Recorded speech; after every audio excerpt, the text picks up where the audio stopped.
Hello YouTube subscribers. Today or tonight, whenever you're watching this, I am doing another movie horror review. Horror movie review. On, if you guys can't tell by the title, Talk to Me. If you guys saw my review for the trailer yesterday, you guys would know that I am doing a review for the movie, for the actual movie itself right now, today, which today is Friday, the 28th, the day that it came out. When I ordered my ticket, I actually realized it's not playing in the Kennewick Theater right by Walmart, but I did find out last night that it is playing in a Kennewick Theater, just not for very long, in the Kennewick Theater right by the mall. Excuse me, sorry. And it definitely is not, well,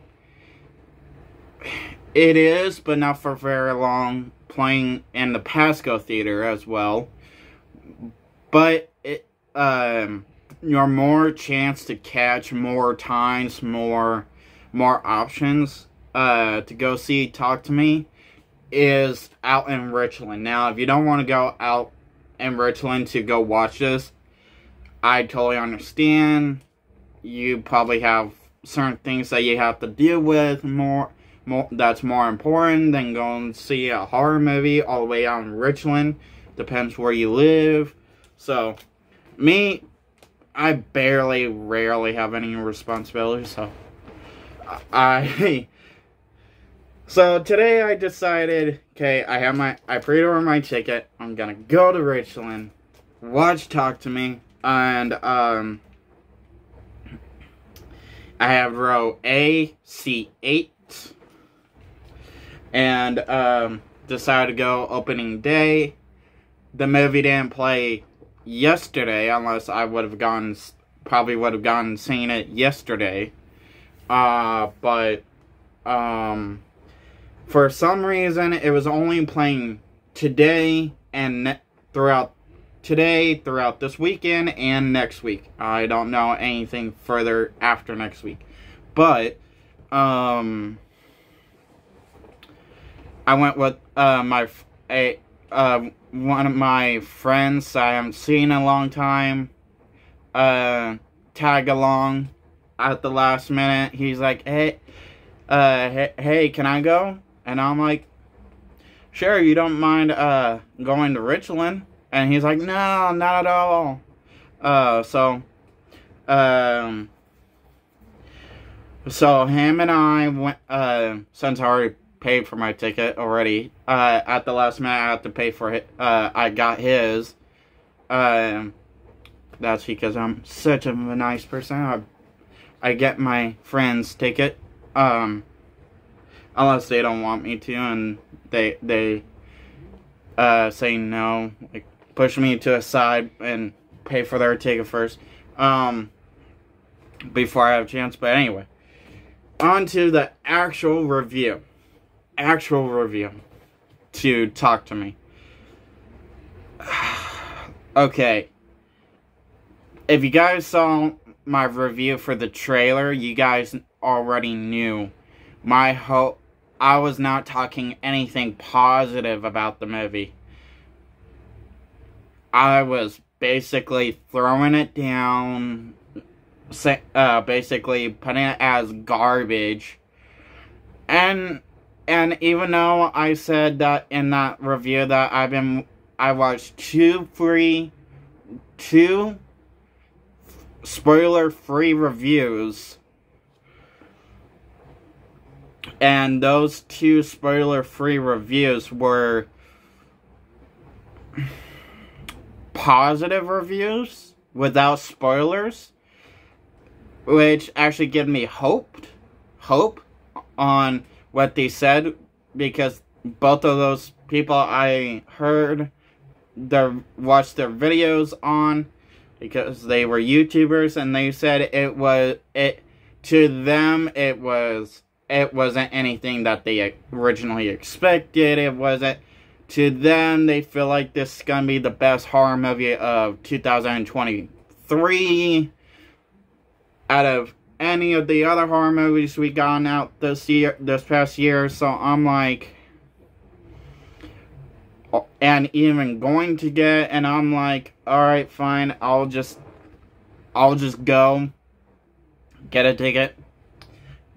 Obviously, I got my ticket and doing this review. So I went, including with a friend at the last minute. Didn't expect that until the last minute, but that was okay. I didn't mind it. I didn't see that friend for a very long time. It was cool to hang out with him.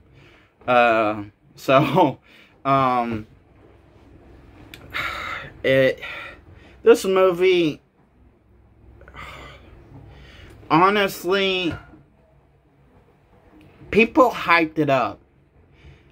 I'm still watching videos of people really excited, saying that this will be the best horror movie of the year. It will outbeat the ones that came before and after it. And after watching this, I do have my positives. Don't get me wrong. I do have my positives. But I just think, I hate to disagree that this will not be the best horror movie of the year. This, I will stand by this. It feels like another Ouija movie. It feels like another spirit board movie. That basically, you got this supernatural item, a bunch of dumb kids play with, think it's a toy, don't think anything of it, and one of them gets possessed and goes fucking ballistic. Maybe kill the group. And that's exactly what fucking happened. So kinda. Nearly. Now, let's just say the people that made this movie, or thought about this movie, basically made it. Let's just say made it directly. Because I'm thinking the people that made the script also directed it themselves. Because the two guys that wrote the script always wanted to be directors and always wanted to be real script writers. So on the side of being real script writers, they wanted to be real directors for movies, even their own movies. So I do gotta give the guys credit. What they did in this film, what they thought to put in this film, was fucking good. It was awesome. The graphics, the gore, it was awesome to have a rated R rating. It's cool to get another film from A24, if I'm thinking of the studio correctly, because that was the studio that bought the script, the rights even, and it was cool to hear directly from the people that did, the two guys that did the script and probably directed the film, that Stephen King even liked the script, and a few other main horror directors and script writers liked the script themselves. So it was great, I guess, to more hype up the film.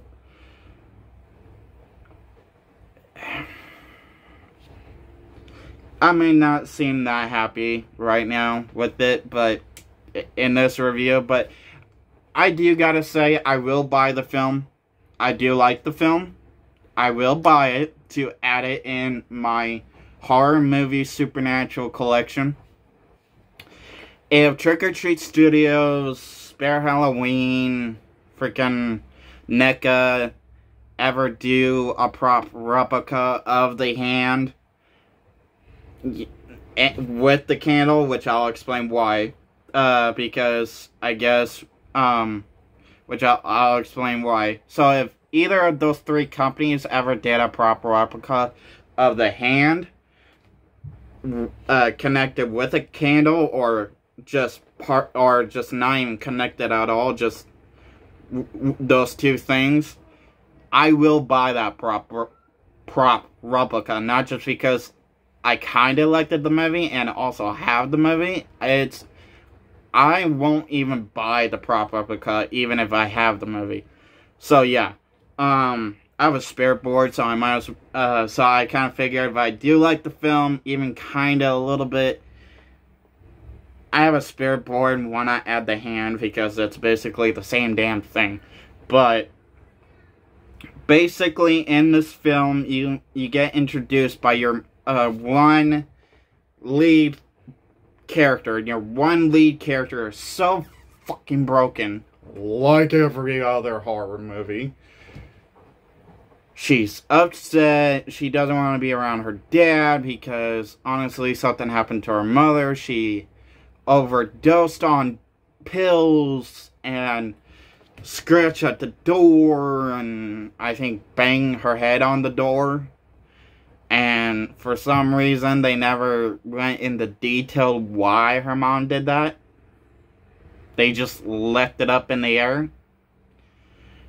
Like in some horror movies, they actually explain why the fucking parent went suicidal. The daughter goes all ballistic, slowly thinking, okay, her dad blames her, or maybe her dad blames himself, and the dad sees that the daughter blames herself.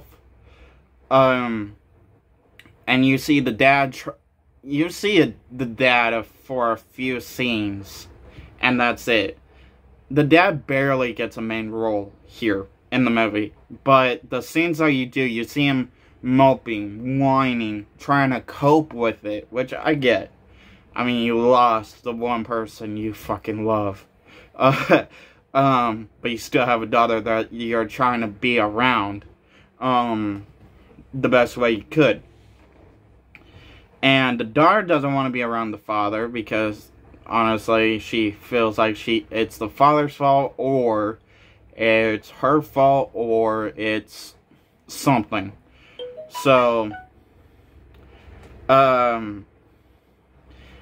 she picks up her friend's brother, and that's how you get introduced by her, her friend's brother, and then you get introduced by the brother's friend, and then that's also how you get introduced through her friend's brother, is that after she drops him off at his house, you get introduced to her real friend, and between,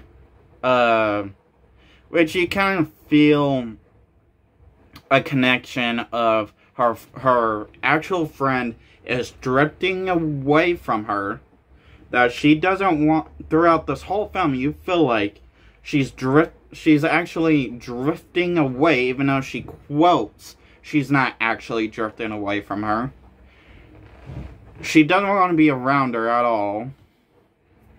The friend is just being a royal, typical whore of a bitch to her friend. And you also, while you're also getting introduced to the friend, you also quickly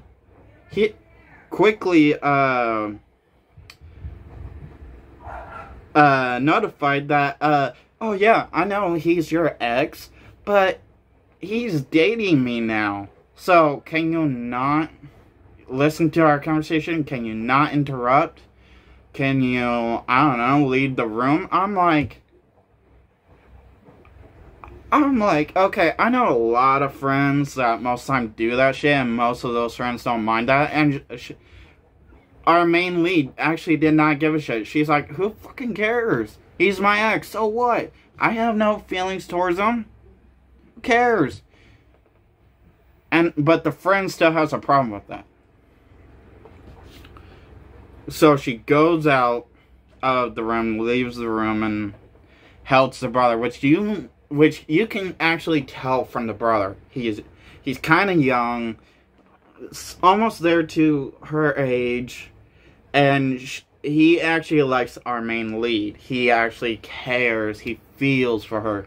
He wants to be there as a boyfriend to her and not be like that brotherly friendship stage. Like, every guy doesn't want to be in that stage anymore, so it's like every guy's gonna feel that. Looks at his girl and be like, yeah, that's how we were. But, and then she actually was able to push her friend, to go with her because she wants to try and do that hand thing, maybe, to help her get over the whole situation of her mom, which I guessed right away, even from the trailer. Even if I didn't see the trailer, I would get it right away that, okay, she wants to do that fucking hand thing, not to help her get over her mom, but to help her freaking get close and find answers. And to her, she thinks that's closure to get over her mom, but it won't actually. And then the brother comes. He gets scared because I guess one of the freaking ghosts she gets possessed by. Basically, right when they get there, you slowly get introduced by some main characters, even side characters that feels like was supposed to be main, but wasn't really meant to be main characters. It's kind of complicated. Once you see the film, it's understandable.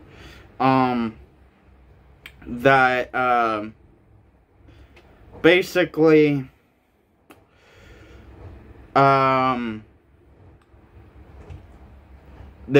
kid knows our actual main lead, and the second main lead, and basically told her that, yeah, your Mormon boyfriend that is her ex, do you really think it would be smart enough to have him around? Yeah, which, by the way, who the fuck?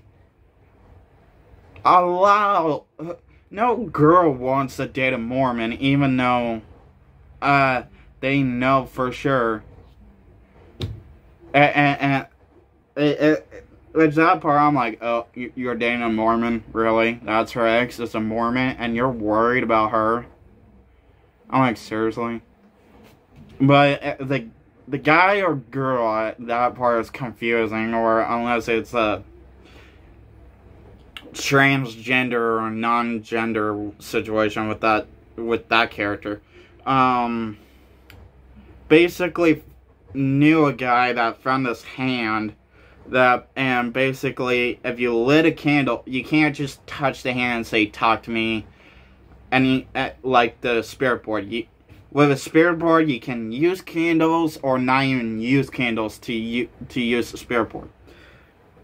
With the spirit hand, you have to lit a candle to open the door, to actually open the door. If you don't lit a candle, you don't open the door. It's just a normal freaking wood hand that has names on it. You lit the candle, which opens the door. You grab it and you say, talk to me. Which they wrap this belt around you, around this chair as well, so you don't go flying backwards. Because it basically, once you say talk to me, and then once you see a spirit, you say, you say, I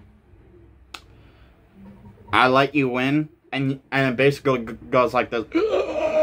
it makes you makes your head goes back and makes you feel like you're choking, makes your head go like reddish, purplish. You feel like you see veins popping out of the freaking skin of your face, and then your eyes go pitch black, and that just shows that you're possessed by that spirit. But you can't do it for a longest amount of time. It's like only 15, I don't know how many hours. I totally forgot about that, but she does it. Our main lead does it. She gets a high off of it. A few of the people, the kid did it right after her. Well, not right after her. It was like a few scenes later that he did it.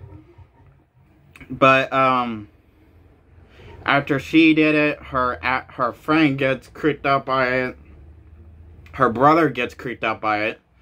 And then a few scenes later, once they did it again, the friend Mormon's boyfriend, the friend Mormon boyfriend wanted to do it. So she went to the kid after school, and she was like, "Hey, can my boyfriend do it?" And he's like, "Are you kidding me? What's in for me?" And she's like, "I don't know, freaking." And he's like, "Okay, at your house, whatever." So the kid does it. It was really fucking weird. The spirit, I don't know if I don't know if the spirit helps you speak what's on your actual mind, or it's the spirit itself, because thing with spirits, they can be complicated, they can be really fucked up, they can twist things, they can really fuck you up, and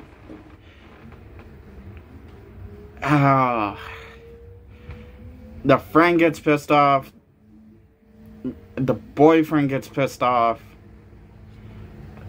by the hand. The friend doesn't even do it at all.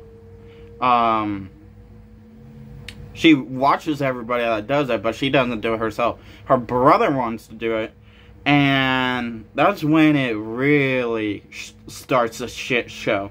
That basically after her brother does it, which, this is the fuck up part. The brother who's interested in our main lead gets possessed by the spirit of the mother, our main lead's mother, which you think it's her mother, when really it isn't. It's just some fucked up spirit and which after our main lead talked to that spirit for a little bit, basically drags the kid, freaking bangs the kid's head on a table, on a dresser, freaking makes him rip his eye out. It was really freaking gory, graphic, gruesome, painful, and you see after, while the kid's in the hospital, his face is all bruised up, he got both his eyes closed, his head is swollen as hell, and then he has like a scar going down his forehead, and then later in the movie, while he's still in the hospital, while his mom and his sister's helping him, give him a bath, once the mother leave, and while the sister's trying to talk to him, he starts all going psycho again, freaking banging his head, falls to the ground, banging his head against the wall, tile wall, and then you see blood coming out of his back of his head, licking the blood, freaking, and then while that's going on, you see our main lead going fucking ballistic, freaking nuts, losing it, seeing these spirits, and you think, after she sees one random spirit, after that, you start to think, as she's seeing her mother, when she really isn't. It's a devilish spirit. It's trying to get into her freaking head.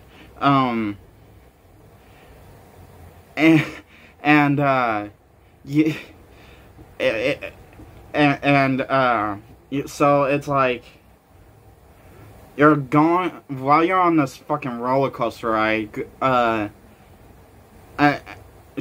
main lead kills her dad because she thinks that's what could help, because the spirit turns around and tells her what because her mother wrote a suicide note saying that it's not her fault, it's not your dad's, it's not your dad's fault. The spirit pops up after she gets after her dad and her feels like they both just got closer, and at least have one step closer to forgive each other and start getting closer to each other. The spirit pops up and says, "He's lying. He's not your real dad. Kill him to protect yourself, or he will kill you." I'm like, what the fuck? So after she kills her dad out of defending herself because her mind just go ballistic. Out of visioning that her dad, which at the moment she didn't think was, she's thinking isn't her real dad, is attacking her. And out of defense, she grabs the scissors, stabs him in the neck, and I'm like, you just killed your actual real dad. And you're being freaking psycho by being possessed. She almost, and throughout the whole thing, while she's trying, also before then, you're also trying, she also, was trying to help bring the little brother back, her friend's little brother back, and it's like, and she sees where he is, where he's at, because his soul is still stuck on the other side, and it's being tortured, ripped apart, he's screaming, crying for help. The kid is basically in hell, being raped, tortured, scarred, and there was no, and even if they could get that back, there's no way. Years of therapy could not help.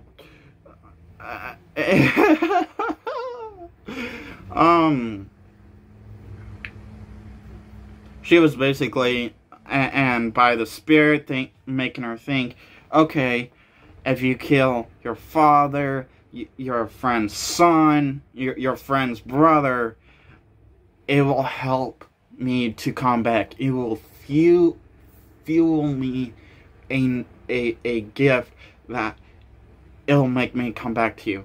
No, it won't. You're just becoming suicidal. Yeah, well, not suicidal, but like a fucking ballistic, weird psychopath. But I'm like, what the fuck? Through the whole thing. Which, it makes sense. It totally makes sense. Because, like I said, it goes to a certain style of original horror movie. But it's another roller coaster that just blends with your mind. It feels like your mind gets thrown in a blender and it blends it and it throws these weird, disgusting, freaking ballistic twists that I most time did not expect coming. I didn't expect to be in there, in the movie, like a kangaroo, in the beginning. She's driving, the little brother, her friend's little brother home, and they both see a kangaroo halfway dead, slowly dying, hurt, and her friend's little brother, he's like, put it out of his misery, help put it out of his misery. I'm like, don't run it over. She was about to run it over, and instead of taking it to the pound or the animal shelter for it to get healed, our main lead leaves it to slowly, painfully die. I'm like, it's still bad, that's still worse. I'm like, the fuck is wrong with this bitch? And I'm like, we're supposed to root for her? I'm like, oh, hell no. So, throughout the whole movie, you're seeing her go on the side of trying to go through the pain of the pain of losing her mother. You're also seeing her slowly losing her mind. And you're seeing her play with this thing even more, that will basically even tear her more apart, which it does, as I've been explaining. And right when she was actually about to push her friend's little brother out into the road to be ran over to instead of stabbing him with the scissors, because she had scissors in the pocket, and the mother came in the room and didn't even notice there were scissors in her pocket. But after she got the mom to leave, she couldn't stab her friend's little brother and with the scissors. She decided, put you on your ass, a little wheelchair, so I could push you out on the road so you could get hit by a car. Yeah. Her friend saw what she was doing, knew what she was gonna do after she found her dad, our main lead's dad, bleeding out, slowly dying on our main lead's room floor. So she quickly rushed back to the hospital, found our main lead with her brother. Quickly, while it doesn't even show you who got hit by a car, it just show you somebody got hit by a car. And then after the car swirled and stopped, that's when it showed you who got hit by the car, who got pushed. Our main lead got pushed. And then saw her friend hold her little brother in her arms, crying, praying, thank you for not letting my little brother die by our main lead. And then you slowly realize, okay, how in the fuck did she survive that and did not even get hurt even? It barely hurt. Like, it showed you she walked away with a few scratches. That was it. A little limp.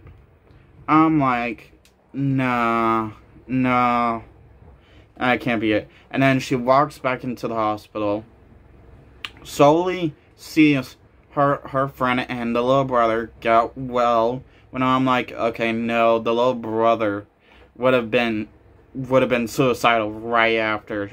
Would have been suicidal right after. He would have died. He would not have survived. I'm like, hello? It would make more sense. So you slowly realize everything's getting dark. Everything is disappearing. The hospital walls, her friend, which I get it. That I'm guessing the movie wanted the audience to feel like it at least left with a positive note. The little brother survived. He got better. The dude looked like he walked out of the hospital room with 2 eyes. He ripped out one of them. I'm like, how fucking dumb can you be to actually believe that shit? I'm like, no. The kid would have killed himself, or the spirits, or Actually, the kid himself would have killed himself. Would have been suicidal. Even though the sister would have hated herself for it, would have blamed herself for it, which she already did, but still would have blamed herself more, and regretted everything that she said. The mother would have been suicidal because she was on the breaking point. I'm guessing she was between a divorce and trying to deal with her teenager, out-of-control daughter with dating a Mormon boyfriend, which I don't know what the mother was worried about. I'm guessing the Mormon was more wild and crazy, not Mormonish, with our main lead than he was with the friend. Because while the Mormon was possessed, the spirit that actually possessed him, when he did it for his first time, the spirit made him all horny and crap. He looked at our main lead and said, yeah, but before he did all that, he looked at her friend, the girl that he was dating, and saying, you don't make him hard at all. You make him soft. I'm like, damn. Where the hell and that's where it made me think, is the spirit using what he's thinking out loud? Or is it just the spirit twisting crap, trying to split them apart? I don't like, because most times that's what spirits do, or most times spirits just use what's in the actual person's mind. And then but back to our main lead, you actually see at the end, that her fingers are crooked, bended, bloody, that her fingers, that she actually looked like she scratched on a freaking door. There was grass still on her nails. Some of her fingers didn't even have nails. Most of them were the ones that were crooked. She started to lip a lot more worse. She saw her dad disappear, and then everything went black, and that's when you think the movie's over, and nope. She sees a light lit, and then she slowly turns and seeing a human hand reached out like this, and then she slowly walks to it, limps to it, and reach out and grabs it back, and you see, I guess the hand got passed down to some random dumbass, which I don't know why it didn't get burned, which, okay, actually I do know why. For it to get a sequel, because that's only why studios do that. For it to get A, sequel, B, a prequel, C, a trilogy. Prequel, sequel, and threequel. Or hell, fourth of all, a trilogy, not just a trilogy, but maybe a saga. But, and you see the next person that was doing it, and he's like, talk to me. And it just ends there. It actually ended, and it's like, so it A, left it open for a sequel, or they could go and do a prequel, and then a sequel, like the X trilogy is doing, because it did, the first movie was supposed to be a actual second sequel, and then the movie that actually came after it was a prequel, a movie that was actually supposed to come before X, but,